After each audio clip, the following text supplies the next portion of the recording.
But I'm just curious if you could articulate kind of some of the key differences between naturopathic medicine and conventional or allopathic medicine, and some of the similarities.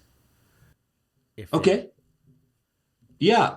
Well, I think the biggest difference are the tools that we use in an overall paradigm. We focus on not the body being a machine, but being an intelligent, living organism. And it's really it's really interesting what I've discovered in my work for over all these years, having kind of my fingers on the pulse of medical research.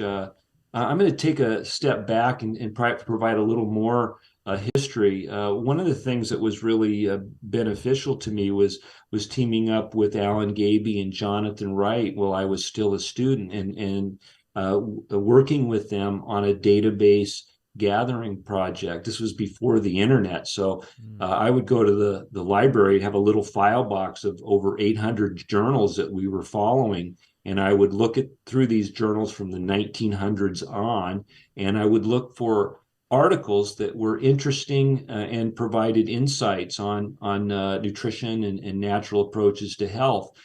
And what is apparent looking at the evolution of science is that the current medical model is not based on what the model is going to be in the future. And the model of the future has a lot in common with what we have as our fundamental principles in naturopathic medicine, which is there's this healing power within us, and our ability of physicians is to call on that healing power to move people to a higher level of wellness and health. The major difference between conventional medicine is the focus on treating disease instead of the promotion of health. And they may seem to the uninformed to be the same, but they're really not. So we look at ways in which to basically correct a situation by addressing the underlying cause, while in conventional medicine, they really focus on suppressing the symptoms. And sometimes the symptoms are very important whistles that alert us that something is wrong. There's also a disconnect in understanding that many physical conditions are related to psychological stress or psychosomatic issues, emotional issues, social issues. A person is much more complex than just their biology, their physiology. We are spiritual, emotional, and we have this tremendous brain that is also influencing our health. So we have to utilize all of these areas if we want to help the whole being improve their vitality, their health, their longevity. So that's not a part of conventional thinking. It's basically, okay, so how can we block this pathway? And there's such a wisdom in the body. I wrote a book many years ago, and this theme I've used over and over again. And that book was called "What the Drug Companies Won't Tell You and Your Doctor Doesn't Know." In my latest book, The Longevity Matrix, one of the key points I make is if you want to live longer, you've got to avoid prescription and over-the-counter drugs. Why? Because they shorten your lifespan. And this has been repeated, whether we're talking about proton pump inhibitors to help with gastroesophageal reflux, or we're talking about sleeping pills to help people sleep. If we're talking about blood pressure medications, the list goes on and on and on. And we have this idea that modern medicine is at the pinnacle of pharmacology, the study of drug therapy. But we're really in the dark ages when when physicians in the future look back at many of the drugs that have been used over the last 100 years, they're going to say, what the heck were these doctors thinking? This doesn't make any sense at all. And it's just not rational.